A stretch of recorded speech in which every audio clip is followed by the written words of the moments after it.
ஹல்லேலூயா. அஞ்சாதீர்கள், பயப்படாதீர்கள், திகையாதீர்கள். உன் ஆத்துமா பசியை ஆண்டவர் திருப்தி ஆக்குவார். ஹல்லேலூயா.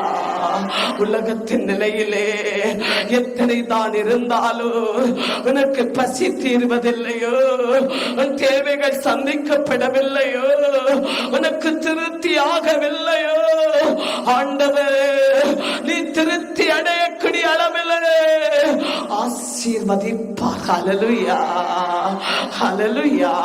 இந்த வாக்குத்தத்தம் ஒவ்வொரு நாளும் உனக்கு நீதியின் சூரியனாக உன்னுடைய வாழ்க்கையிலே உதயமாகும். ஹல்லேலூயா. வாக்குத்தத்தம் சொன்னவர் உண்மை உள்ளவர், அவர் உயிர் உள்ளவர், அவர் வல்லமை உள்ளவர்.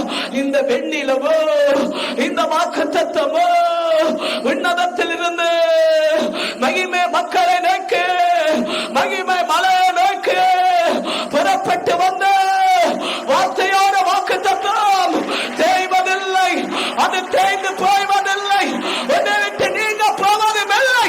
இப்போது உனக்கு நிறைவேறுகிறது. விசுவாசத்தோடு எடுத்துக்கள், அந்த நம்பிக்கையோடு பரிந்துரையோடு எடுத்துக்கள். அம்மே, நாம் உணவை மட்டும்தான் பசி என்று நினைக்கிறோம். ஆண்டவருடைய பிள்ளைகள் ஆத்தும ஆவிக்குரிய நிலையையோ பசி என்று சொல்வார்கள். ஆம், உன்னுடைய வாழ்க்கையிலே உன் கணவனை நினைத்தான துன்பம் உனக்கு பசியா இருக்கிறது. மனைவியை குறித்தான துன்பம் உனக்கு பசியா இருக்கிறது. இதோ பிள்ளைகளை நினைத்தான வேதனை உனக்கு பசியா இருக்கிறது.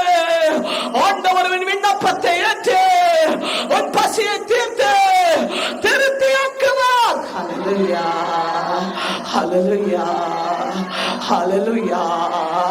ஏனெனில் உனக்கு சொல்லப்படுகிற இந்த வாக்குத்தத்தம் உயிரானது. ஹல்லேலூயா.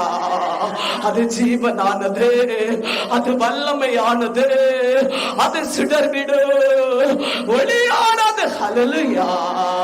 அவரை விசுவாசிக்கிறவர்களையும் அவரை